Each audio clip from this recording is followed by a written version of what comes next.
Brad Duff, your host. And I'm producer Barbie. And together, we bring you our podcast, Insights and Straight Talk. And with that, producer Barbie and I are out.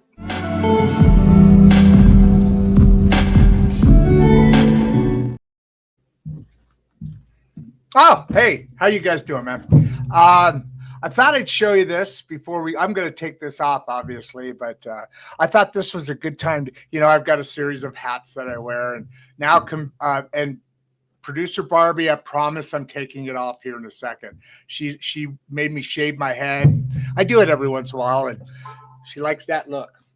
I still have my sound on. So it's been a great week, folks, hasn't it? I mean, we've been very fortunate. We always are to have awesome expert guests, and it shows because the show is moving ahead. We're gaining followers. We're probably, I don't know, 20. It ranges by but an average of 20 people a day are subscribing to the channel. We've been asked, and now so we stream here to LinkedIn, YouTube, of course, and X, Twitter, and Instagram. So that's where all this is going out right now, and there's people watching on those different moments. And we'll be giving you some information about Cathy here in a second, or probably you know me. A second is like a couple minutes, so yeah, a couple of seconds. We'll be bringing her on. And we'll talk about that because this is a very exciting topic for me. Well, it's exciting in a couple of different ways, in that it combines a number of my most favorite things in the world, and that's laughter. Cathy is like we talk about a lot. This human experience. You know what? I didn't do one thing I was going to frickin' do. Hey, you guys are catching me as I'm changing chairs here. It's a little bit better, I think. How do you guys like the do-rag, huh? Thanks for popping in. We'll see you guys in a little bit. I was just talking about Cathy and that her journey, her message is right in line with several things that we're, in this case, putting together, which is kind of cool. First of all, this show is not an interview. It's not blah, blah, blah, blah, blah, guest answer, blah, blah, blah, blah, blah. You don't learn very much that way. Well, you learn. I shouldn't say that. But it's easier to retain stuff when your brain is focused and interested and excited and, things are going on. So that's a basis. We like to guffaw. We like to have a chuckle. We like to laugh about something because it brings up all that energy. And that energy provides an ability for the brain. Yeah, hold on. For the brain to literally accept more information, to be able to grab hey, some people are really coming in now. I appreciate you guys showing up. You showed up right when I took off the do-rag. Anyway, we are a human species, an animal, you know what I mean? A living creature. Hey, Ronalda. There she is. In endorphins. Thank you. She's a regular here. She actually, very talented woman, very much I knew was going to be here because of your vibe. And she actually, we're digital friends. We chat back and forth. I follow her social media. She's a wonderful woman. And a wonderful person who happens to be a woman. And on top of that, we started doing our Facebook lives now. No, not Facebook, TikTok lives.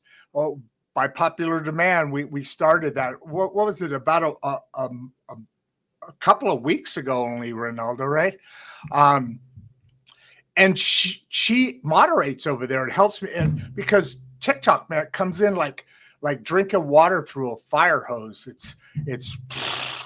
It's going crazy. And what we do over there is either before the show, like now, or after the show, like in this case, and in most cases, we review this show over on TikTok Live. And so I'm really excited about this, Cathy. We're bringing this message out, and there's not enough, a holistic way of managing your life is the actual right way, but you don't hear about it enough because the medicines are out there to fix everything. Just got to buy a pill and it'll take care of it, right? So I'm really happy that these kind of platforms are kind of developing and moving up and being able to inform the great middle class of all these different things that are out there. Cathy Nesbitt is a crack up. I get a ding when the guests pop on, and usually I'm here hanging out and saying, okay, the clock's getting close. I always ask people to show up 7 minutes early. Boom, she was there, but I was in the other offices back over there. It's not like I could yell over, I'll be there. Is that it? So when I came in, I could see her off stage, just like, we could see each other. She was doing her morning dance. So I'm going to ask her to start off with that. But I also asked her, like we always do, is to start off on the journey. What is it in that pre-journey, let's call it? What brought you? What affected you? What things caused the direction of your, because it's never a straight line. We were talking about this yesterday. Great show yesterday. Remember that couple-time award-winning, Emmy award-winning producer. Similar but different here in that it's another reaction, in that this is about also building yourself from within.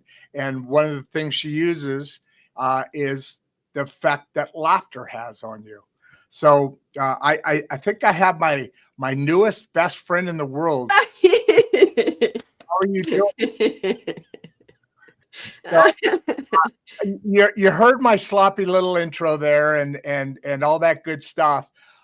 We're going to be popping over as soon as we wrap up here. We're going to be popping over to TikTok, me and Ronaldo. I would assume producer Barbie's on here. She just yesterday, by the way, I don't know if I told you this, Ronaldo. Producer Barbie had her second grandchild yesterday. Mom's birthday, actually. Who's passed away, but now we have an entrance of a remembrance of that day continuing and living on through. So hopefully she's on here, but who knows? You know what a newborn is. It's the second. She's there taking care of the one that was about a year and a half born about a year and a half ago. And then yesterday she was in the hospital with them having the baby. I mean, she wasn't with them. You know what I mean? But obviously exciting time. So hopefully she's here. If she's not, we'll fill her in on it, and she'll probably dive into the show in a little bit here. So you heard my sloppy little intro. We got about we're sneaking up on 100 people already here in the audience. Hi, everybody. Yeah. So start us off on this journey, on this discussion. Where does hey, Ronaldo, did you see my little thing there? Start us off on the journey, would you? I appreciate it. Yeah, first of all, congratulations, producer Barbie and family. So wonderful. Yeah, so great. They're out in California. And hello, Ronaldo. Endorphins, indeed. So I'm located in Canada, just north of Toronto. And cold. No, we're coming into summer. Not now. Right now. I just mean look at what I'm wearing. I mean, I know. So you're in where in Canada are you? Just north of Toronto in Ontario. Beautiful area. I've been there a few times. Yeah, thank you. Thank you. Like I did it. Your vibes are keeping it real, right? You know it. Right. I love this. I'm so excited to dig into everything because I feel like this is the perfect time to talk about raising your vibration. But first, let's start with the earth. So Toronto, largest city in Canada. In 2002, the landfill for Toronto closed. And although Canada's second largest country in the world, we couldn't find a place to site a new landfill. And we started to export our garbage to the US. And I had a solution, indoor composting with worms.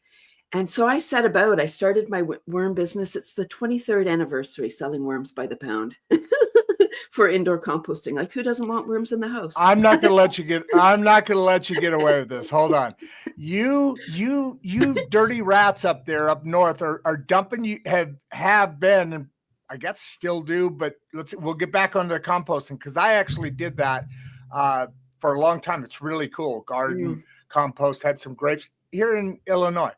But you guys are dumping your garbage on us right now? Not anymore. We found a place. Like, it's a pretty large country, right?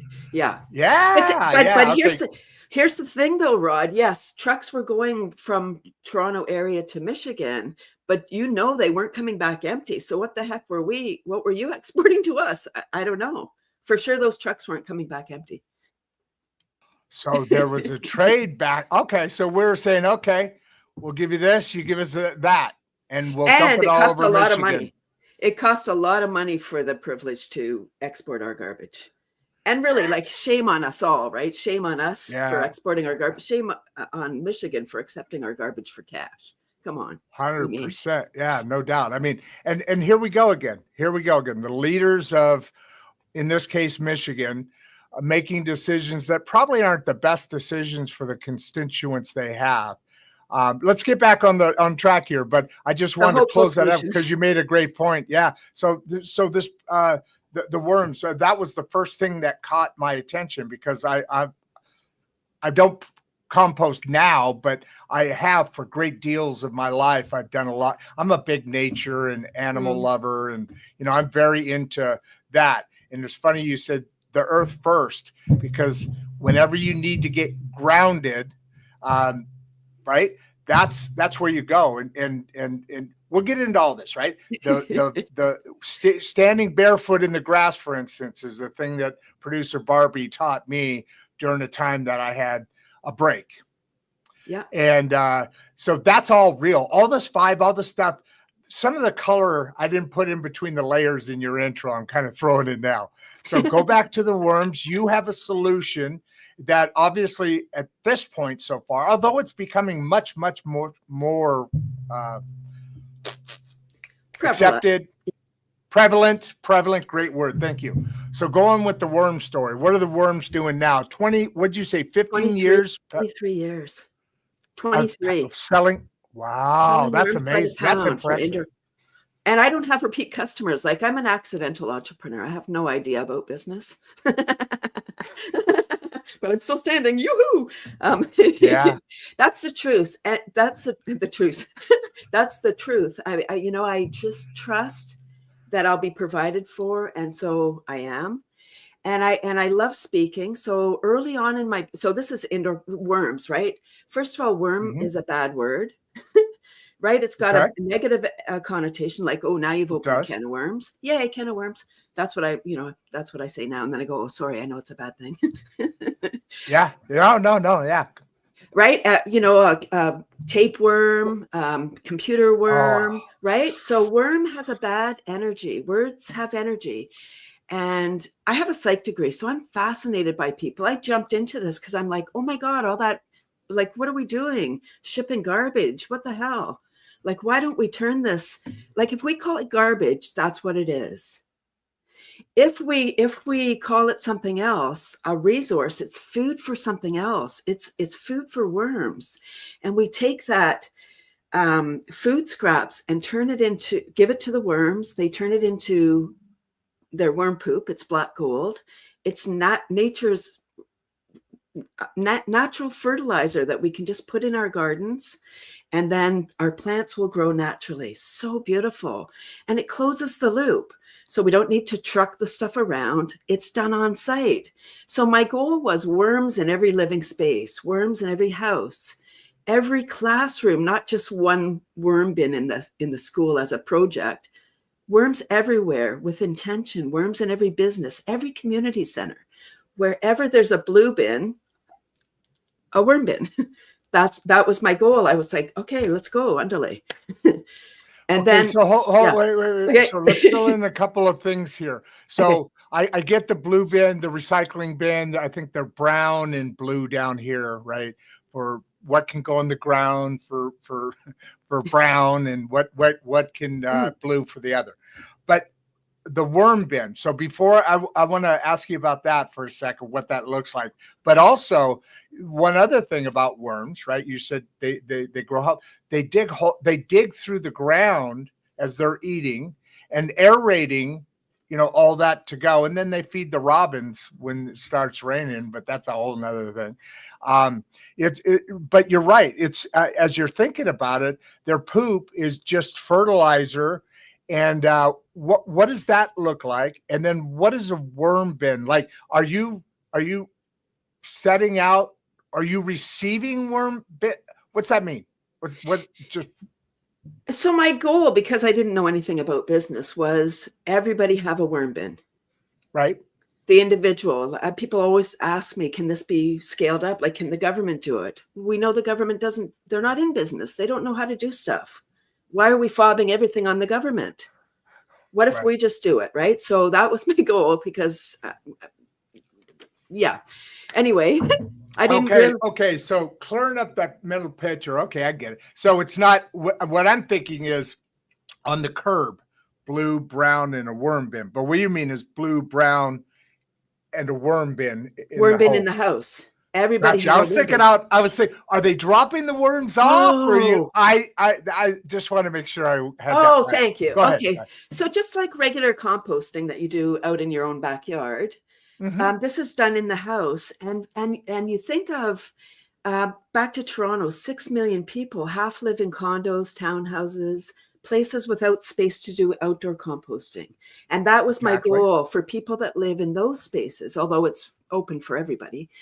So that they had an option to manage their scraps. And I thought everybody's going to want to do this because it's so good for the planet. Not thinking not being an entrepreneur, I was like, I got a solution. This is going to be great. Everybody's going to want it. Oh my gosh, I'm going to be sitting on a beach somewhere. Yeah, no. I'd have a booth wherever I could. I love talking and I'm animated. So it was probably fun coming to my table and seeing me dancing around. And then it's like, oh, worms in the house. And they're like, huh? What? No. Yeah, I've got a lot of questions. What does that look like? So you've got a trash bin in the kitchen. Let's say I'm sure that's kind of where the bulk. A Rubbermaid tote. Okay. And that's sitting where the trash can would have been, and then you can have it wherever you remember to feed. But the trash goes into this worm bin, right? Your food scraps. That's right. All your food scraps. Okay. Right. That's your peels. Awesome. When you compost, you take the stink out of garbage. Right. That's the organic matter. That's the stuff that rots and fruit flies and maggots, all the things. Rodents, right? What's that delicious odor? Right. So this is a way to, and composting is an aerobic process. So although we're putting rotting food in, it doesn't smell like rotting food. It's oxygen. And it's got a built-in, so a Rubbermaid container. So stay tuned, everyone. We're going to get there. A Rubbermaid container, the bedding. So it's your browns and greens. The browns it's carbon nitrogen. The carbon is shredded paper, leaves, straw, cardboard, drink trays, that kind of material. Right. It's the bedding. And the food scraps, all your fruit and veg, coffee, tea, all that kind of material. No meat, no dairy, no sauce. Kind of is the I was going to ask that. Yep, I was going to ask that. So that's the basic formula. And there's lots of instructions for anyone that really wants to know more about this. So you have your worms, and they are special worms. They're not the ones that are tilling the soil. There are 3,000 to 4,000 species or types of earthworms. There's so many varieties. So we're looking for surface dwellers. We're looking for ones that are more nitrogen, although they eat carbon too. But the night crawlers that live outside in the soil, they don't eat nitrogen. They eat carbon. They would eat the leaves and the paper. Give me a second here. We're going to have to jump around a little bit because this is freaking blowing up here. I want to continue on the worm thing, but I'm trying to give me a second. Let me look at some, because there's all about laughter and wellness and composting. So I'm going to move some of these pop some things around. Forget Jared. Nothing personal, Jared. We'll get back to you. Don't worry. He was just the first person who popped on, and I do not want to lose this because your time. You've been doing this 23 years. And at this point in time, you know, Gen X, Gen Z, you know, all the, I'm a baby boomer, you know, these generational things that are happening. I was just talking to this lady yesterday, and she brought up this point in that the Gen Zs, right after Gen X, right? Me, Gen X, Gen Z, they're a different kind of, they grew up differently. They're growing up in a different world. And they're the ones that are saying, hey, let's do tiny houses. You've heard of that, right? Yes. My son's gotten into that. And you know, they're at a point where they're a weird generation. They're living in AI and the earth. And they're more, there's more farming, you know, home farms, there's more all the stuff we've talked about for decades now. Yeah, they're doing it. I know. I think Michelle Obama actually had something going where she started, I think it was composting and growing gardens at home, you know, bringing that food sources to your home, because I think there's a lot of worry in the world. So we can't change our lives to that. Let's get my mic in here. Watch, I'll get it in here. We're live, folks. That's right. Yeah, well, no, this happens all the time. They're not surprised by my antics. But yeah, we are live, folks. So your timing, although 23 years ago it started, you're developed into and have the reputation and the infrastructure to be able to provide something that's really gaining ground, so to speak. So let's stay with that story. I'm going to pop off. I'm going to move a couple worm questions up, and then we can get into the other. We've got a long journey here, folks. This is some good stuff all the way around. So let me go and you do your gig. I'll be right back. Yeah, so there I was exhibiting all over the place. Wherever I could have a table, I would have a table. And I'm animated, as I said, so it was fun to watch me. And I realized people didn't want what I had. People don't buy what they need, they buy what they want. Even though they needed worms, they didn't want them. So I started to do school workshops. And I was like, no, I just have to wait 20 years till they have buying power. Yup, I made it. And what are some of the biggest myths? Thank you, Richard. Beautiful question. Because the smell, so I already talked about, it's an aerobic process. It's like a built-in mechanism. If your bin starts to smell, it's the oxygen has now been converted into methane. We can't breathe gas, neither can the worms. Action is required. So you just take out some of the food, maybe it's too wet, there's not enough airflow, something like that. So you need to have holes in your bin. If I didn't say that, it needs to be the consistency of a wrung out sponge. The more you chop up your scraps, the more exposed surface, the faster the food breaks down, the more the worms can eat. Some stuff will break down faster than others. Think about watermelon, it's water. Tomatoes. So our summer fruits are pretty juicy. You need to be careful not to add too much juice in there. If you let your scraps start to decompose first, then you can pour off any excess liquid, because so here's the formula of how much the worms can do. It's amazing. After this session, everybody's going to want worms, I'm pretty certain. It's red wiggler worms that are the optimum. You can use European night crawlers, African night crawlers, or perionyx. There's 4 kind of. Well, we have night crawlers here in the U.S. Is that a different kind of night crawler? You know what I'm saying? At night, you go out with the flashlights and you can see them on the grass, so to speak. Is that different?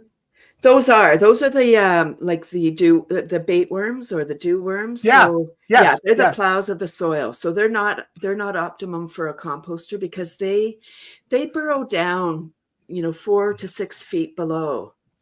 And those are the ones that I was talking about that aerate the dirt, not the ones you're talking. You want the opposite. You want them on the top, chewing up all the stuff, which is then being released in their bowel systems. Right. Okay, go ahead. Yes, that's right. So there's many different varieties of worms, and they're all great. Just we're looking for ones that are going to stay in a container. So those ones are travelers, like they go 4 to 6 feet below the surface and then come up at night to draw their food down. And they would be very unhappy in a worm bin. Yeah, no doubt. It probably wouldn't last very long either. No. About as happy as they would be on the end of a fish hook. Well, they might be a bit more happy in a bin. Yeah, that's true. So Mr. Bradley here, is there an easy way to get starting with composting indoors? And you were just getting into that, and I'm searching these. You guys, you're killing me here today, because we've got these 3 great. Basically, we're wrapping around today with you 3-ish great journeys or topics. We're juggling, and they're like every 4th one is about a worm, every 3rd one is about something different, and I'm like, okay, god dang it. Usually it's easier than this, but they're messing with me. I know that. I love it. Go back into this here with Mr. Bradley. How you doing? And I'm going to get back offline and try and find try and be a little more punctual here with the question. Okay. Yeah, so there is an easy way. Just any container. If you have if people are challenged for space, get a container that fits a space where you want to have it. Keeping it in the kitchen is ideal, because then you remember to feed the worms. They eat about half their weight per day in food scraps. If you have a pound of red wiggler worms, 3 to 4 pounds of food scraps per week. So it's substantial. You can leave it in the basement, or it kind of needs to be indoor, particularly in places where you have winter, where you have really cold temperatures, or opposite, where you have really hot temperatures. So the sweet spot is, I'm going to talk in Celsius because that's what I know, 25 degrees. I think it's around 75 Fahrenheit. Okay, that makes sense. Room temperature. I don't. You're as good with Fahrenheit as I am with Celsius, and right. the world is Celsius, and basically we're still we're switching over. But I'm an old guy, so I don't know that stuff. Really, the States is going to metric? Just over time we have been. I mean, we're over time. You see tools now. You see everything in the where it started going to metric was the measurement. The tools, the temperature. I don't know how quick that's going to catch up, but yeah, mechanically, because why? Because cars are built all over the world, right? And most of it's metric. There was a changeover where it was a pain in the ass for about 10 years, because we were still holding on to the English inch, and a different measurement, and finally it's just kind of blended in. It had to business, has to. Anyway, the perfect thing, 70-ish degrees, 74 degrees. I think that sounds about right. I mean, I watch different news stations, and they're all over the world, and you get those temperatures. So I think you're right. Room temperature. Dark. Room temperature. Dark. Okay. Yeah, and dark. It doesn't matter. You have as long as your bin is opaque, like one of those blue, I keep saying Rubbermaid, but whatever kind of tote, as long as it's solid, that'll be fine. And you said holes in it. What does that mean? You a need sponge. Air holes. You need to have air holes because it's an aerobic process. If it was sealed, it would become anaerobic very quickly. Smelly. Yeah. So well, it would become okay. So it's a smelly thing. Got it. It's got to get released constantly. And the air holes, is it because there's a cover on it with air holes, or around the top where there's no dirt? Where are those air holes? Oh, good. Oh, that's beautiful, Rod. That's awesome. Okay, so you can put your bin. You can put your bin outside. If you're going to put it outside, don't have holes in the top, because if it rains, your worms are going to drown. Okay, sure. So you can put them around close to the top of the container rather than in the top then. Yeah. Like You that. can't have too many holes. People are like, oh, the worm's going to crawl out. Here's the thing. The worms I are was going eating. to ask that. Yeah, the worms, if you have a pound of worms, they eat about half their weight, 3 to 4 pounds of food waste per week. So they're eating half their weight. They don't have eyes. That's a lot. That's right? a lot, right? Thank you. It's I was going to say it's a ton. It isn't. It's 3 to 4 pounds. It's okay. I'm hilarious. It's fine. So True. that's the thing. They eat all of this stuff, and they're reducing the volume by about 80%. So if you put in 3 to 4 pounds, say if you add in 100 pounds of food, you're going to get 20 pounds of beautiful, fertile soil. Wow. Can I totally interrupt you for anytime. Unreasonable reason? We stream all over the world, right? We have guests from Canada, Switzerland, Sweden, Stockholm, and I say that because one of our first guests, and I talk about this little community in Stockholm, and I'll get back to her, but she was one of our first guests on the show. Awesome lady. They're very interested because they have the same issues like we all do all around the world. And they're going through things. So we started talking about that. And she's very much into what you're talking about as well. And that the vibration, she sends me some of the most beautiful videos of the scape around her home. Such an interesting topic, Cathy and Rod. I'll come back to her in a second. Go back to your worms, please. I just wanted to give her a shout out. I keep coming on, and I've been dying to say, hey, how you doing, man? It's great to have people showing back up. And this is a topic they love. So dig into the worms. I'll squirm on back. I love that, Kiki, because this is a global solution. Everybody eats. Everybody creates food waste, even if you're, whatever. Okay, everyone creates food waste. So we can manage our scraps on site and create this black gold to grow more delicious, nutritious food. And we've destroyed our soil, especially in North America. And I love that question, Tobias. It really leads into the laughter. How do I handle negative reactions to the worm business? Oh my gosh, it's not the worm business, it's the worms. That's the challenging part of a worm business is the worms. People are like, yay, this is a great idea. No, I'm not having worms in the house.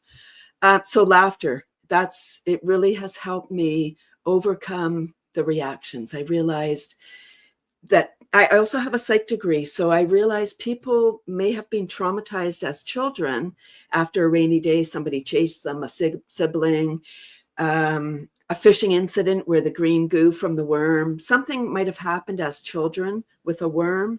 And if you were traumatized by something, you're not looking to that as an adult. They're kind of slimy, that doesn't help their cause. They're long, thin slugs, basically. Hey, I wonder, would slugs work in that too, or is that a different thing? Now that I'm thinking about it, because slugs eat waste. They eat our gardens. Well, that's the difference. Slugs and worms they kind of look the same, but they're different creatures. They're really different. Of course. Yeah. Right. The worms don't eat living material. The worms don't eat they only eat decaying matter. They're the cleanup crew. The worms are these, from today's episode, I really hope that people have a different view of worms, that people go, oh, worms, let me look over there. What is that? Because when we're afraid of something, we're that's it. We're not even looking there. We're not investigating any further. So true. Right. So I want people to be open to the idea. Like, I came up with an expression, without awareness, action is impossible. I came up with it. I'm sure no one else has ever said that. That's beautiful, man. Right. So true. And it came with my business. I was like, man, if you don't know about doing worms in the house, you're not doing it. It's bad for business. That means you're not calling me. Bad. And I, with the worm business, negative reactions. I don't have repeat customers. So in business, they say the 20-60 rule, like 20% of your clients, 80% of, not with worms. I got to go fishing every day for new clients because they breed more than usual. Yeah. They have a phenomenal. They breed more than rabbits. Like if people talk about rabbits. Whoa, really? Yes. Here's the Wow. formula. And I love this. I love when I go to schools and talk. Kids say, "How do they do it?" And then I give them the whole sex 101 with worms. So beautiful. So they're hermaphrodites, meaning male and female. Right. It still takes 2 worms to mate. So once they've mated, that swollen band on the worm secretes a substance which forms the cocoon or the worm egg. Kind of the worm backs out of it. It's on its head. That's what that is. Yes. No kidding. So fun. And they both create one. Up to 20 babies in each egg, 5 or 6 is average. 3 weeks to hatch, 10 weeks to sexual maturity, and then every 7 to 10 days, another egg. Wow. What? So people go, holy crap, what do I do when I have too many worms? Okay, right. Here's another piece. The worms will populate to fill their space based on available food and available space. Then like fish do. Right? Fish yes. Yeah. And then the adults start dying off to make rooms for the babies. So at a certain point, you have your worm bin and you're like, oh my God, I have so many worms. Good. Take some out, start another bin, expand your system. Oh. Those guys are going to reproduce. Those guys are going to reproduce. Now you've got twice as many. Because, again, people will say, how many worms do I need? We're a family of 4 or whatever. I say, no, it's more than numbers. It's lifestyle. Are you vegetarian or vegan? Do you eat most of your meals at home? Do you cook from scratch or do you buy prepared food? These all are factors for how much food waste you create. Okay, I'm going to stop you. Okay. Because I know what you're doing. You're going to be, I just got through the worm questions and rolled into the laughter. And now this is interesting, but I want to go through, if you don't mind, let's put that on the shelf, so to speak. Okay. And come back to it, because I guarantee you I haven't looked down at the bottom here, but I've got all of it organized. I'm into the laughter zone here. Okay. So let's, if you don't mind, can we answer some of those? Because then we'll come back to the worms, because this worm thing is fascinating. The stuff you're saying, I know I haven't, and I almost guarantee almost nobody has heard this stuff unless they were watching the Worm Discovery Channel or something. This is fascinating. Let's go into laughter, though. Let's laugh it up a little bit. Yeah. So how did I get into laughter? Thank you, Jared, for your question and for your patience. I hope you're still here. In 2012, one more person said, "Ooh, worms in the house." I'd heard it hundreds of times. That time in 2012, I heard it. I felt it. I questioned everything. I was like, how am I going to put worms in every living space? What the heck? And the very next day, I was introduced to laughter yoga. I was like, laughter yoga, what is that? I don't do yoga. I know it's a fine thing. It's not doing yoga and laughing. It's laughing as a cardiovascular workout. And that same week, I was at a networking event, 2012. Hundreds of people. The very first woman I met was a laughter yoga teacher. And I was like, laughter yoga is mainstream. I heard of it twice this week. And her club happened to be 5-minute walk from where my mother-in-law lived. So it became our date night. We would go once a month. We'd go out for dinner. Then we go to laughter club. It was so great.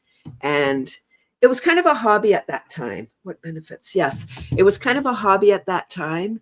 And then, go ahead. Don't answer that question yet. Amy, hang on. Who's the Tobias? Thank you very much. But you said something, 2 words, laughter yoga.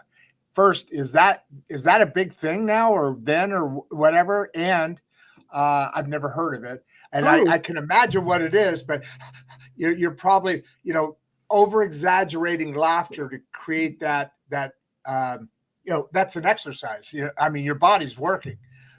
Is that, describe laughter yoga and fill in some color in the layers there. I've got a bunch of questions on this, by the way. Thank you. It's so interesting because when you're in something, you just think that people know what you know. So thank you for that. That's what I'm all about, man. Hold on. Wait, you're the expert. I have no idea what that, well, I know what you're talking about, but I want to know what you're talking about. What does that mean? Thank you. Laughter yoga was started in 1995 by a medical doctor in India, Dr. Madan Kataria, and his goal is world peace. How beautiful, first of all. So it's not doing yoga and laughing, it's laughing as an exercise. It's not jokes or comedy. Jokes are cultural. Two people going somewhere, not funny for those two. So the yoga part of laughter yoga is the practice of the laughter and the deep diaphragmatic breathing. It's complementary magic medicine with no side effects. How beautiful. It's ever heard that laughter is the best medicine? It's scientifically proven. My next question is, have you had your daily dose? Dopamine, oxytocin, serotonin, and endorphins. The love drugs. When we're laughing, we're secreting the happy hormones. We're in charge of our own pharma.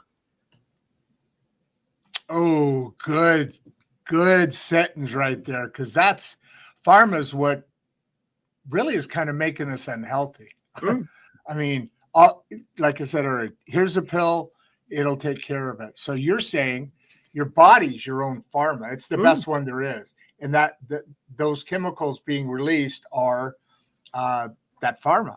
And they're the best freaking. As a matter of fact, all the pharma, all the drugs, all that stuff is a replication of what you're doing. If you have your body do the thing, like you're talking about, that work, all those that's the drugs that the pharmacies want to sell you for, a couple of bucks, let's say. And so that's what you're saying right there, right? That's exactly it. That's your own exactly pharma. In fact, well, not in fact, like there's so many benefits, and I will talk about the benefits. Amy. Yeah. Amy, yes. When we breathe, we're not even taught how to breathe properly. When we breathe in through our nose, a beautiful deep breath. When we breathe in through our nose, we create nitric oxide. We can hum it out, breathe in, and then hum it out, hum. And the nitric oxide goes up by 15%. What? Meaning we can get from being spun and wired and feeling really stressed and anxious to hum and just coming back to ourselves. Like meditation doesn't have to be hours and hours. It can be one freaking breath. Like not freaking, but like nice little slow, deep, mindful, breathe in, breathe out, boom. Do that a few times and boom, boom, boom. So what are some of the benefits? And I will talk about the personal benefits, Amy, in a moment. But for everybody, I think the most important piece is the oxygen. We've talked about the pharma, but the oxygen. Our brain requires 25% more oxygen than the rest of our body as an operating principle. It's a machine, the answering machine. Ha ha ha, funny. That is funny. So when we're stressed, we're not breathing. Actually, on top of that, you talk about the brain, right? Right? The brain is power. It's energy. Like you said, it's literally, they say they've done tests. If you could pull the power generated from your brain, like you said, it's a machine, a very complicated, most amazing thing in the world. If you pull the power from that and power a small town, it'll do that for a week. Just your brain would power it for a week. So when you say that, oh my God, that's so true, right? Yes. Yeah. So, okay. So it needs more oxygen than the rest of our body. When we're stressed, we're not breathing properly, right? You said the shallow breathing, and most people are going around in this perpetual state of stress. We've made stress our habit. So we're breathing shallow, we're anxious, we're feeling, okay. So when we laugh, we don't have to think, oh, I got to breathe deep. We're exhaling, ha, ha, ha, ha, ha. In order to keep on ha, ha, haing, we need to take a beautiful, nice deep breath in, or in through your mouth, but better through your nose. And then then you can continue ha, ha, haing. Here's the thing. Our brain is this miraculous machine. It really is a beautiful thing.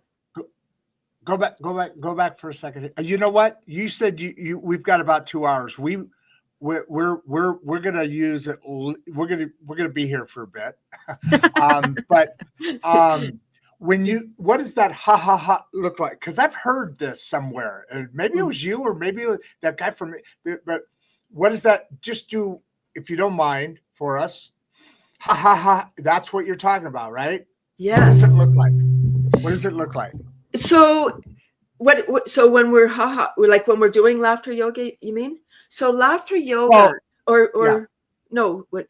No, what I'm saying is, you were just saying when you laugh, it naturally you come out of shallow breathing. Now you're talking about an exercise right now that's laughter yoga. You can do it literally in a breath to have yoga. It doesn't take necessarily all this time. What does what you just said, if somebody needed that moment because they're stressed, and you're right, we live stress as our life, and this show has actually really been a big change for me, because I was one of the, you put things in boxes, and you stuff it in here, compartmentalize, bam, bam, and mine blew up, so it just, you get to a point, if you're living in stress all the time and you're not doing these things. So I guarantee you everybody else is like, okay, yoga, laughter yoga, what does that look like? Give me a 10-second, 20-second thing. Yeah. So you're clapping palm to palm, activating meridians, and the rhythm is 1, 2, and you can play along 1, 2, 3. And the words are ho, ho, ha, ha, ha. And that gets us out of our head and into our body. That gives those that are in their head, the logical ones, into their body, right? Where you're going ho, ho, ha, ha, ha, ho, ho, ha, ha, ha.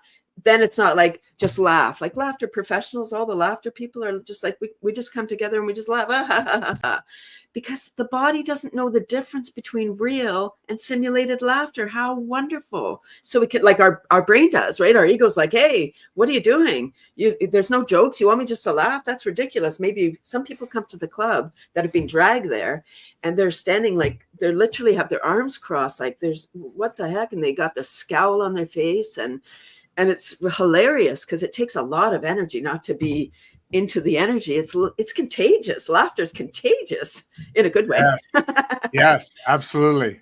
Right. So the body's like pew pew pew. Right. Again, back to our pharma. When we as soon as we smile, we send a note to our brain. Hey, I must be happy. I'm smiling.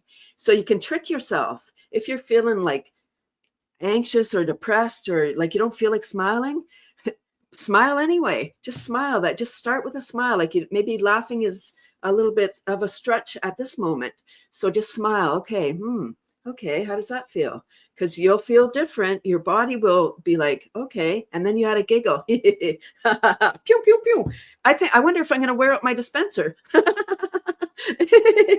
And it brings us to the present. The beautiful part of laugh, so many beautiful things, is that it brings us right here, right now. It's not a great safety vehicle. We can only laugh full on when we feel safe. If in the, olden days with the hunter-gatherers, if those guys were standing around telling jokes and laughing, you can't run away when you're laughing full on. Your knees get weak. So the saber-toothed tiger would be like, "Gunk, thanks, guys." So it brings us right here. We can't think yesterday, that stupid thing I did. Why did I say that? Or tomorrow, I got this meeting. I got this conversation. No, we're just right here. We're not even thinking. We're just right here, right now. Ha, ha, ha.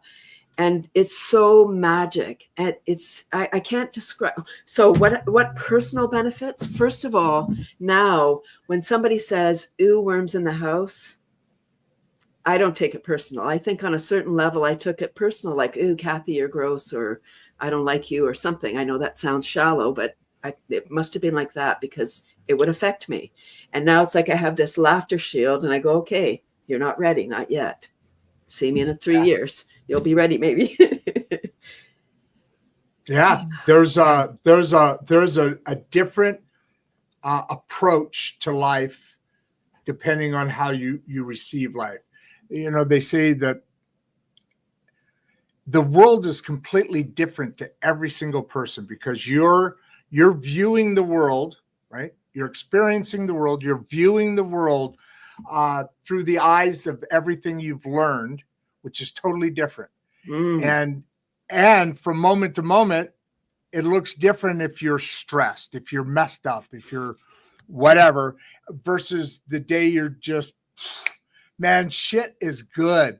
Things are happening. Sorry if I cuss a little bit every now and then, just to put some, but that's a different world now that you're living than you were a couple of minutes ago, or whatever. You know what I mean? That's fascinating.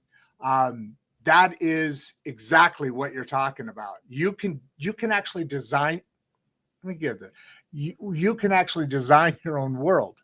You can. We totally can. And that's what I wrote down, human experience, because I wanted to remember to say that at the beginning in your intro, you talked about human experience, and that's it. We get to design our own life based on what we see, what we consume in food and media, how we think, who we hang out with. All of those things matter, and how we feel. Bob Proctor said, quotes, and I'm going to wreck it probably, but paraphrasing, something like, people are living like a supporting role in their own life. Like they're helping somebody else live their great life. They're supporting them rather than doing their own thing. Like, oh, my parents wanted me to be a lawyer. They didn't. But what okay, so I went to law school. I hate it. I wanted to be a piano teacher or something. And we don't do the things that fire us up. And when we do, then we're in the flow. We talk about energy. Everything is energy. Everything is energy. When you're feeling sad, depressed, anxious, you're vibrating at a very low frequency.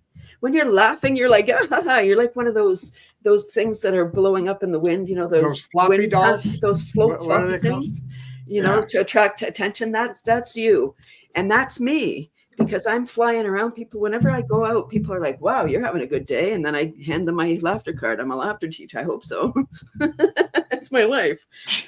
Right. Even if it's an act, it isn't, because what you are, here's a great movie that everyone should watch. It's a documentary that was at Hot Docs called You Are What You Act, from 2018. Albert Nuremberg. It's available for free. I saw that the other day. It's available for free. You can just Google it. And it talks about whatever you do, that's what you are. Whatever your habits are, that's what you are. So they talked about Tom Cruise, and because he does his own stunts in life, he saved people from burning buildings or whatever. He's done actually heroic acts because it's in his DNA, right? Same if you're acting in a movie and you're acting a depressed person. At the end of that 6 months, now you're depressed. Now you need therapy, or you need something to get out of that. Yeah. So what if we can act happy? What if we could just pretend like we're happy, and then we become it? Like it's not right away, but it's a practice. Now we talked about being in the habit of stress. Laughter is the opposite of stress. So what if we were in the habit of joy, and then we just dip into stress every now and then? Yeah, you're exactly. You're equating that, like you said. If you're in the habit, it's like building a muscle, right? It's like working a muscle. You have to work it. For some reason, I think there's actually, if I remember right, a smile and a frown, there's different muscles used, all these things where we're actively living in stress. And it's so weird because it's just as easy to look at everything coming in, let's call it in laughter, or, having that vision, that thing. It's just as easy to be happy as it is to be stressed. Yes. There's moments where this shit happened and bam, and oh, I got to get through that. But still, the immediate reaction back is different. The results are different, and that's a different energy, and that's designing life. And why do you think it is that I got really loud there for a second, I bet. What do you think it is that people are in today's world anyway, and I don't know if I don't think it's always been this way as far as a society as a whole. I'm not talking about individuals, but why are you brought it up, and a lot of people, that's why we have so much mental health today. Yeah. And it's because I always thought maybe because we have so much more information, we just know more about it now, but it was always that way. But I don't think so. I mean, you look at the 50s, you look at a bunch of other times, and most of the time in past human experience life is nothing like today. Why are we, because I'd say, I don't know, what is it, 70? Is it that high? It's probably at least 70% of populations live as you're describing it instead of how we want it to go. Yeah. Right? It's a big question. It's a big number. It's a big question, and it's not one thing. It's been a process. It's a building process, I think. Okay. I think media plays a big role, and if we look at since 2012 when Smart Things came out, since Smart Things came out, I don't actually have a cell phone. Sorry if there's any young people and they stop breathing. Keep breathing. Yeah, it's okay. Hey, that's going to come back, by the way. Do you hear about the school systems that are starting? I love it. Yeah, I do too. It's awesome. Because there's no boundaries, right? It's the technology is the Wild West. Yes, it's so beautiful. We can connect. We're having this conversation with people around the world. What? Yeah. Amazing. Yeah. So beautiful. But there's no boundaries, and we're exposed to all this stuff. So talking about the love drugs when you're laughing, we're getting those hits when we're on social media. So that's why we want more dopamine. Exactly. And we want all those hits. We want to, exactly. And then we compare. And when we're comparing, then we feel bad. Then we start secreting the other hormones. Oh, that's a good way to put that. Yeah, that makes sense. Go ahead. Yeah, that's that's a different way that you hear it described a lot, because it's about the light and the not human activity. Oh wow, we just jumped up a number of people here. But what you're saying now is when they're getting that dopamine when they do their scrolling, and somebody gives them a like on their this, or they take their TikTok video, and and they're in that world, that's dopamine going in, getting that satisfaction. We all know there's a bunch of different things that cause that dopamine to occur, which is awesome. But then what you're saying is they put their phone away because they're on it all day long. So they're constantly more. You need more, and you need more. Like you said, it's addiction. You take that away. Now you look at, oh, hey, Mom, Dad, how you guys? Dinner's what? And it's not the same feeling. You're not getting that dopamine, so you get depressed. That's a great way to put that, man. I hadn't thought of that. Good job.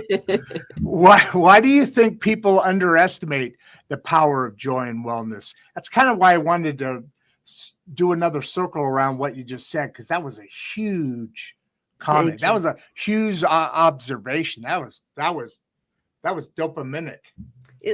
I love this conversation, Rod. I love it.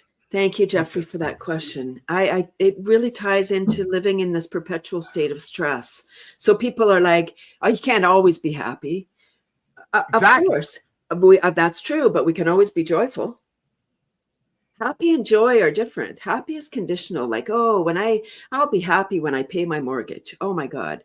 I'll be happy when I get that job, or when I when I do the things. But happy is conditional. Then it's like, oh, the next thing. Joy is different. Joy is innate. Joy is something within, that whatever's happening, you can choose to be joyful. And not that things don't happen. They do. We're humans. We're not here not to have any conflict. We're here to build and grow and expand.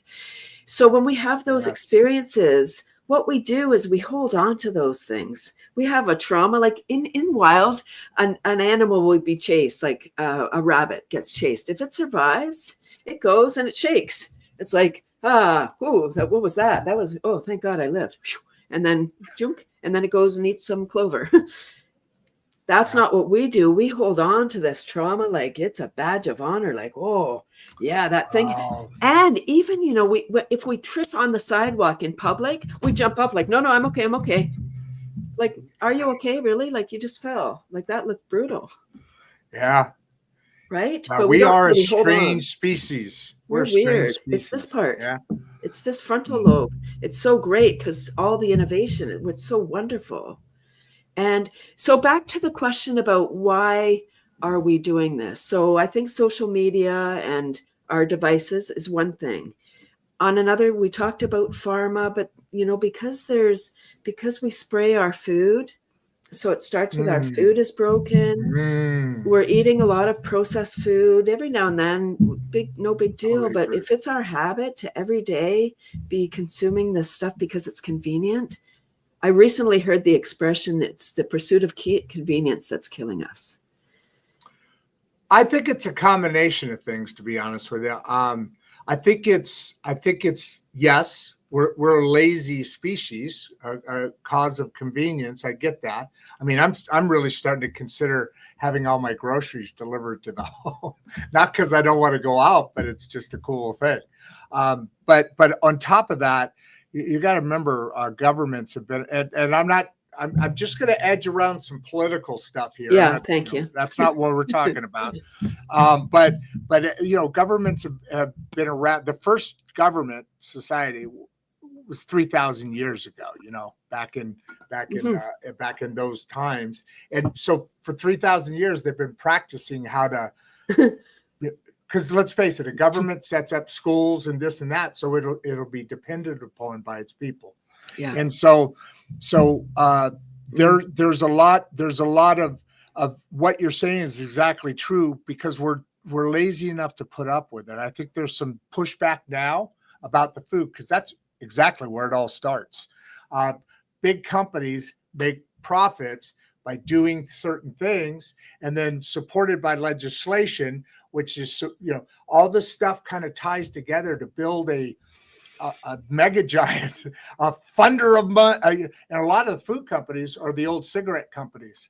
Right. They bought up food companies because, there's a hit, that dangerous thing, which they were just rolling money in, and still to a degree are. But they went out and created and or bought a bunch of food companies. A lot of the dyes that are used here in the United States aren't allowed in other parts of the world, and they're not doing the greatest job. But so it's, I agree, it's laziness. But on top of that, hopefully we get a control. I think it's as lazy in the voting booth as it is on getting stuff to you, because this should be about us, not about profits and them. It's about the great middle class. And it goes back to, as you said, like the kind of the education. We're taught to be employees. Yeah. We're not taught to really be critical thinkers and leaders. We're taught to just toe the line and follow along. Cathy, that's a great question about what's the most rewarding part of my journey so far. Wow. Oh my gosh. So many parts. One is, over 100,000 students have seen my worm presentation. Wow.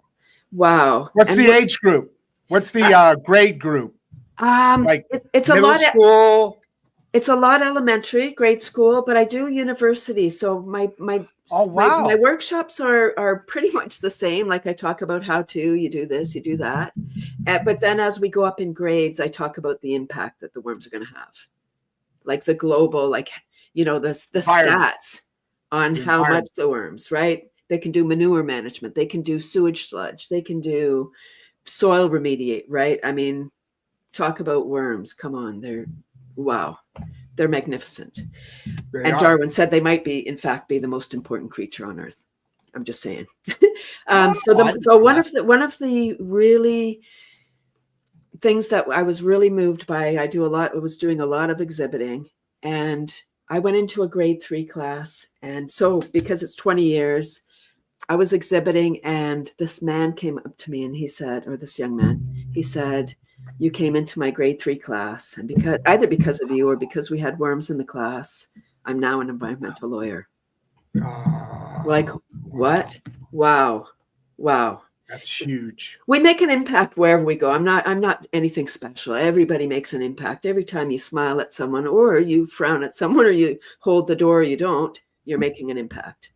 And we never know. We often don't know the ripple we're having, but we're all having one because we're all part of this giant, and everything's energy. So what I do here in Canada is affecting the world. There's a saying, and I don't remember it exactly. I'm going to butcher most of the things I say I butcher anyway, but the point gets correct. So there was I think it was about a decade ago, they were talking about when the butterfly flaps its wings, it creates the wind in Africa because of the effects of the earth, the ripple effect. Yeah. That's exactly what you're saying, and we don't slow down enough to even think about what the reality of things are, back to the laziness, because we are just allowing ourselves, like you said, to be taught through schooling, just be told what to do. And we were talking yesterday about the journey. It goes like this, especially if it's a good one, because if it's like this, that's wrong. And that's what a lot of people do. They just get out of your box, everyone. Through life. Yeah. You got to get out of your box, right? Yeah. That's where the power is. That's where the magic is, outside your comfort zone. When you have that feeling, oh, I'm going to do this thing, and then you set forth, you do this first step, and then that panic sets in. The first, like, something happens where you're like, oh no. Then you can either go break through that, and when you do, on the other side, it's like Wonderland. It's like, oh my gosh, I didn't know all this was out here. Or you go back and you stay in your safe zone. Yeah, but great point. That, yes. And then also, if you don't break through, you don't know what's on the other side. But your brain likes that feeling. And it's always going to push against something that it doesn't feel good about. That's where you come in and make it go through that until it gets that habit, because now it's comfortable again. It's the comfort. That's why we were kind of talking about, before, when you look at living in a space, meaning stressed, right now, the brain is comfortable there. You have to actually work to get to joy. But what's so bizarre to me is that we've all gotten there. I mean, can you imagine having a Cathy times 300 people along the street of New York as they're walking back and forth to get their meal or get to their job or go kiss and love their kids? What a different, right? What a different vibe. Do you think laughter, and we talked about this, I just want to acknowledge Mr. Vellino here. Thank you very much. You know the answer. Dig it. Obviously, we want a little bit more color, if you don't mind, between the layers. I always do that. I like that little thing. I've gotten into that thing. I like that description. Do you think laughter can be as powerful as medicine? Medicine has just copied laughter. Yeah. So I'm not suggesting anyone, come to a laughter club and then doff your medicine. No, I'm not suggesting any. I'm not a doctor, and we can't make any claims as laughter. Just like all alternative people can't make claims about what. Yeah. Besides, they have bigger lawyer budgets than any of us ever did, and that's the real reason we can't do that. But what I would say, what I will say is that when I came to laughter, this is a global movement. There are laughter clubs in over 120 countries. And I've attended a lot of especially since 2020, attended a lot of the online summits. And many people, I was surprised because I didn't come from depression, but many people who go into laughter yoga come to it from depression or anxiety or stress, like severe debilitating depression. And then you come and it's kind of fake it till you make it. So you start and you're like, I don't feel like laughing. Good. Come anyway. Just being in the energy. It's a vibration. It might be uncomfortable at first, but once you step into that suit and you take it on, than it is. So maybe you can reduce your medication. Again, I'm not suggesting that you do, but in that what you just said, you've seen a few that you've done your research in the show, and we talked about all that, and the bits and pieces that make up this show. A big part of that bit or piece is mental illness. It's a very important subject to the show, and it offsets or is complemented by this message, because what you just said, people have to come out of stuff. The what you're talking about right now is so true. I first had to get that vibe by being in that world of feeling a little different. And fortunately, I had a friend, still have it, but a friend. And so I just wanted to touch on that because it's so true. Depression, mental, all the words that are out there. This is what gets you out. This is the path out. And you're the one lighting the lights along the path so you can see what direction to go. Oh my God, I love that. And that's such an exciting thing to have a platform like that where you and I, we were talking about this for a little bit, and we're like, okay, let's get some laughing on. Let's get our laugh on. So, yeah, I just stole the whole preface here, right? But it's at least as powerful as medicine, right? And like you said, don't go dropping everything, but you're going to see less medicine. And that I mean, I took anti-anxiety. There was a moment I couldn't even get out of my apartment for a couple of months, and I was a salesman. I had people to go see. I'd make up excuses. They probably thought I was all on drugs all day, but I was afraid to leave the house. It was me and my dogs. Yeah. And she got me to a place where I got some help, professional help, like what you're talking about. And then I had to do some drugs to be able to even I couldn't get out of bed. To function. But then as I worked on myself, or people helped me work on myself, all of a sudden that thing changed. I don't take any of those drugs anymore.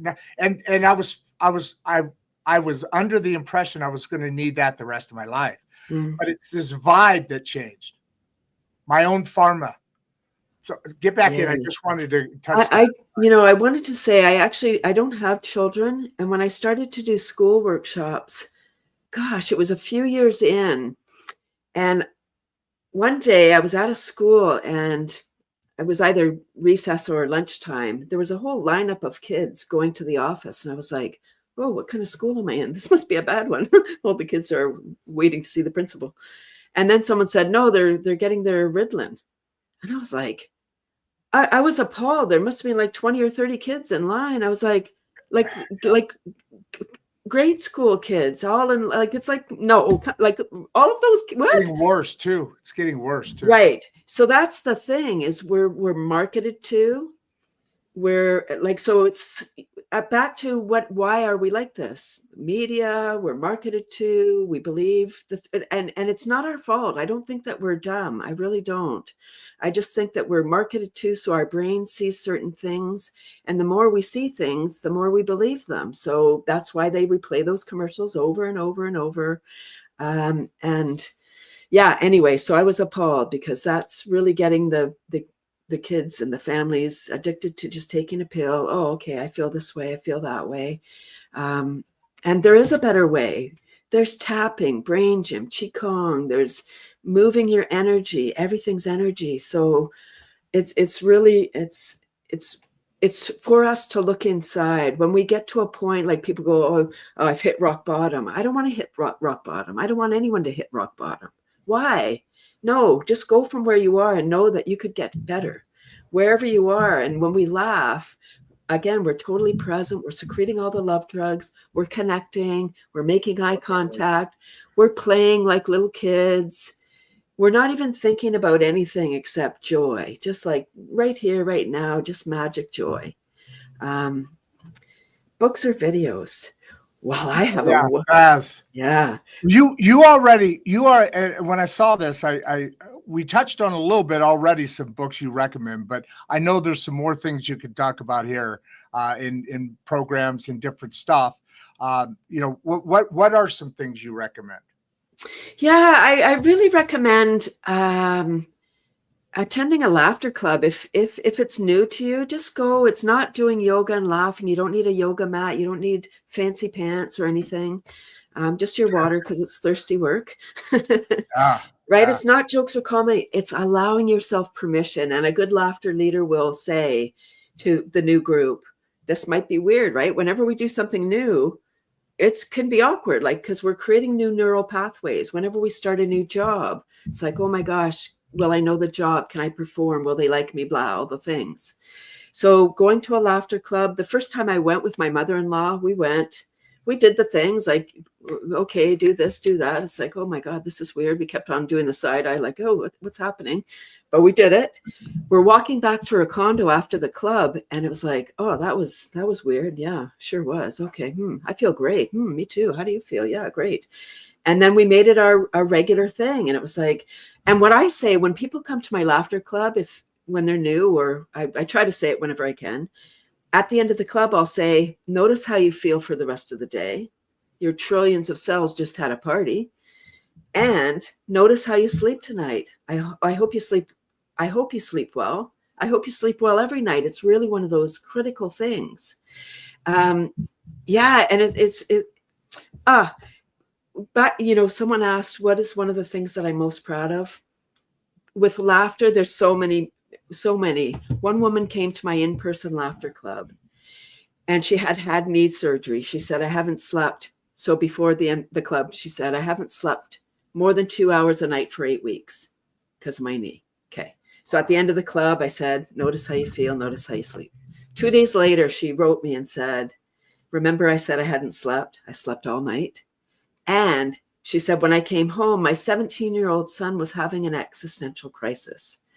And it was like somebody took over my body. I was able to hold space for my son and not get in. Like, I imagine, I don't know. I didn't know this woman, so I don't know the situation, but I imagine 17-year-old crisis, mom gets into stress. I don't know, just energy stress. She was able to just hold space. And yeah, I was like, I cried. I literally cried when I got that email, because that's the impact. We don't know. Yeah. And it's like you said, we're always going to be impacting people literally on a daily or hourly, whether that's a good impact or a poor impact. That kind of impact, we talk about having vibration or frequency, right? Or, that's, we're sending that out 6 feet-ish or whatever. And so I've kind of captured that image, and like to say that when you're making yourself a better person, when you're following the things that make this change in you, you enter other people's spaces in a positive way, in a welcoming way. You sometimes people are like, oh shit, here he comes, because you feel that negative energy, and or whatever. But then there's the thing that evolves through what you're talking about, where all of a sudden people are attracted to that and come to the light. So yeah, that was a beautiful story. I was actually jumped up a few, and so now I gotta stall. And I'll read. Do you combine laughter yoga with? That was where we were on. Clive was just asking that when you went back up. What are those things that are combining? Laughter yoga and or other things as well, or is what's your gig? Oh yes, my gig is really more than laughter yoga. I do very little laughter yoga stuff. I'm a lifelong learner. I love learning things, and my gift is being able to present it in a way that's people can understand. So I incorporate, I've actually been tapping emotional freedom techniques since 1999. I'm so excited that it's sort of becoming mainstream. So what that is, it's tapping, for anyone that doesn't know, it's tapping on meridians, which are the energy pathway in the body. It's like acupuncture without needles. We get to administer our own tapping. So for example, I tap on 4 spots every single day. Every club that I host, I do this. So you can do this with me, tapping just under your pupils on your cheekbone and hard enough, like as if you were knocking. So, and you breathe in. So breathe in through your nose while you're tapping and exhale with a sigh. Ha, and I'll talk about what that is in a moment. That stomach meridian, if you have an upset stomach or you're feeling wired, that helps you. Next one is on your collarbone. This is the K27, the kidney meridian, the end point. And these are great spots. Just notice how you're feeling if you're tapping along with us. And breathe in. Us, I mean me. And next one is on your thymus. And here I would say, make some noise like Tarzan. So breathe in and then get your stress out. Ah, I won't yell because I don't want to hurt you. But that's what I would do. And thymus is where our T cells go, which are the cancer fighting cells. So you want to boost up your thymus, tap every day. I'm just going fast through these. And the next one, you have your arms like this, tap on your ribs. That's spleen meridian.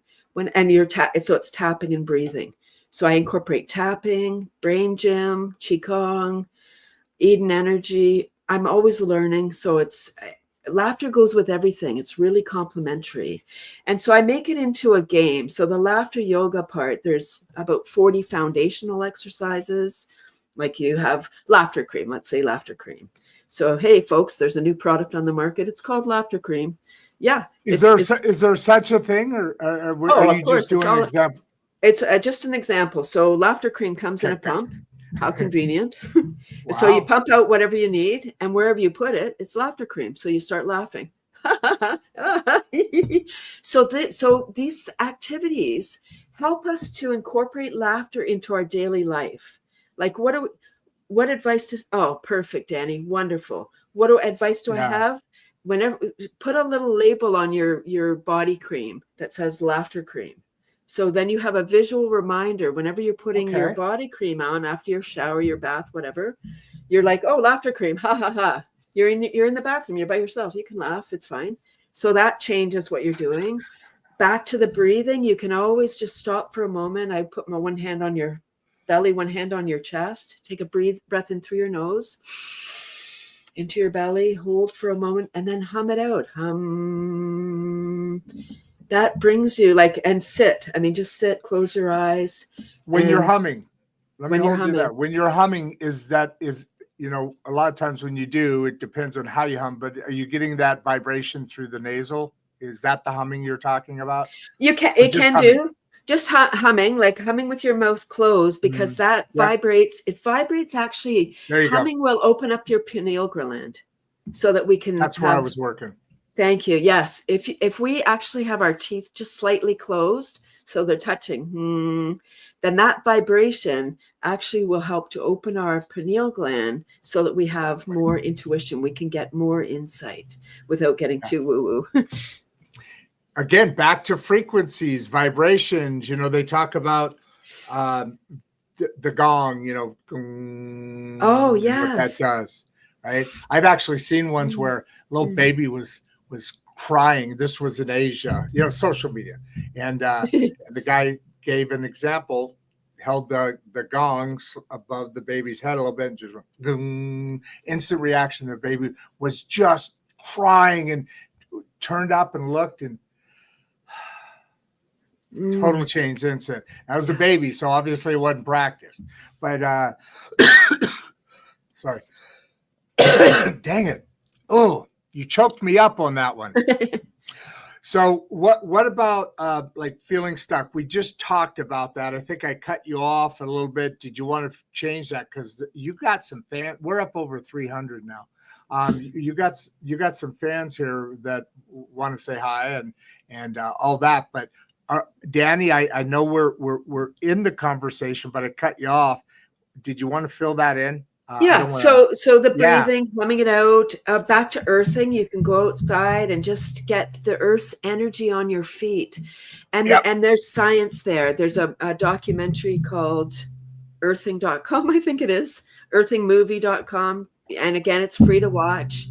There's science behind it. As soon as we started wearing shoes, we got disconnected from the earth's energy. boom, yep, Right. So the earthing helps us when we have too much energy. It helps the energy can go out through the soles of our feet and diffuse. And also we can get energy. If we're feeling low energy, it helps to bring energy up. So it's a true, two-way. We're the conduit. Like we can think of the heaven and the earth. Like literally, it's a vortex. I mean, the energy comes in and out, and it literally circles around. It comes. It's beyond me. I don't know how it actually works, but I know when I'm in that. We talk about the frequency being low energy or high energy or getting burned out. The flow. These are all electrical terms. That mhm, person's all amped up, right? Or they're dialed down. Like it is all energy. And if we think of it like that, every day is a new day. So if you're having a crappy day, it's okay. It's today. Tomorrow you get to wake up a new day and make a decision. What am I going to do? If we're looking down, back to that movie, You Are What You Act, not having a cell phone, I get to observe people on their cell phones. I'm curious. So I'm always looking around, actually just trying to make eye contact with somebody.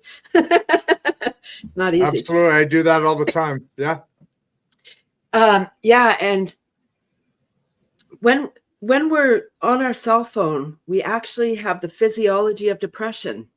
So we may be looking at a cute cat video or something funny. So we're like, ha ha ha, we're secreting the love drugs, but we're also secreting the depression, the stress chemicals, because our heads down, like we have candy cane neck. We're small because we don't want to drop our thing.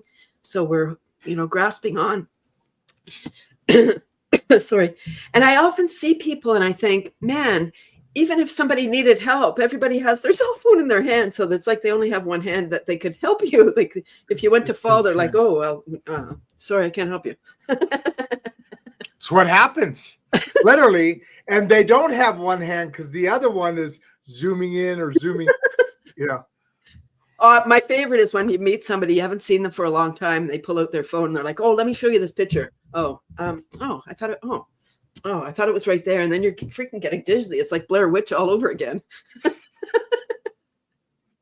Well, this is perfect. Look what Faz has to say. Great show, loving the positive vibes and the deep insights. Thank you, Faz. That's you say that it's not me, it's you. So give Faz a big high five there. Youpee. And then Clive, remember he asked this question right up here a second ago, or whenever ago it was, about the different, and obviously loved your answer, because laughing along here, this energy is everything, and so true. I mean, it's so true. And then, Danny's back. Thanks for an amazing session. Remember he was asking about this up here. Helping him get out of that stuck feeling. So obviously you have a little fan club here that are following you around. Please don't take all of my subscribers here now. Leave some for me. You can borrow them. I mean, we'll share them. That's awesome stuff right there. But closing comments here. What your fans? Why don't you give a big hello? I mean, we're over an hour and a half. They're still over 3 and growing. 300 and not growing, so it's flattening now. But 317 people in the audience. Yeah. Tell them hi and give them a closing thing. And don't forget, put that information in there, and then give a big wave. I'll put you in the green room and copy all that information, wrap it up in a nice bow, and send it out the door. It's available now. We're live. So yay. Say hi. Yeah. Yeah, well, I would love, what can people do? They could come to my free online laughter club. Here, I'll just put the little Oh, dunk. Perfect. Dunk. All right. So it's 30. You're It's good. free. We're just celebrating 5 years. I started June 2020 because it was right during the cuckoo time in Canada. We were locked down for 2 years. So June 2020, I started my online club, and I incorporate all of these things, the tapping brain gym, like come and just glean what you can from me, because I get about 30 little Zoom squares every week consistently. 4 or 5 of those are groups, community living, long-term care.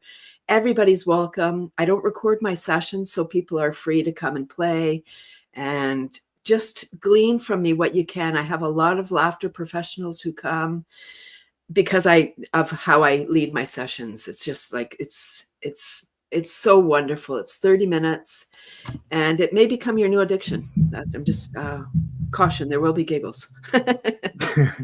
Yeah, that hopefully that is feeling like it's becoming more the direction of our society nowadays. Where not so long ago, I don't think we did feel that. And then, like you said, COVID, that changed everything. I mean, it boosted technology. We do this a lot more now than we ever did before because of COVID. So there was that. But then there was this other thing of isolation, like you said, and that created a whole nother layer of depression and so forth. And then to counter that, is these the classes you're talking about? If they're coming to a class, you have Zoom, Yes. or whatever the platform is. So this is like we're doing now. We're That's it. spreading the joy. Okay. That's it. All right. Yeah, it's All right. just, and I'm leading, so it's not a talking thing. Everyone's actually playing full on. I hope so, or not. I mean, or just getting the energy. That's okay. I do encourage people to have their camera on when they come, just because we are looking at each other, and So a lot of these are. yeah, it's better if we can see each other and we're playing together, and then yeah, it's just more. It creates more of a community, I think, when we can see each other. I would imagine that the more times people come on, if they don't have the camera on in the beginning, it's like, I don't want to. But then I bet you people start turning on the cameras, definitely coming back. Great show today. Oh, sorry. What? Go. Were you gonna say something? I wanted to just say that I put a link to my video series. We just celebrated 4 years of our Fun Fab Friday video series. And I'm glad you said that.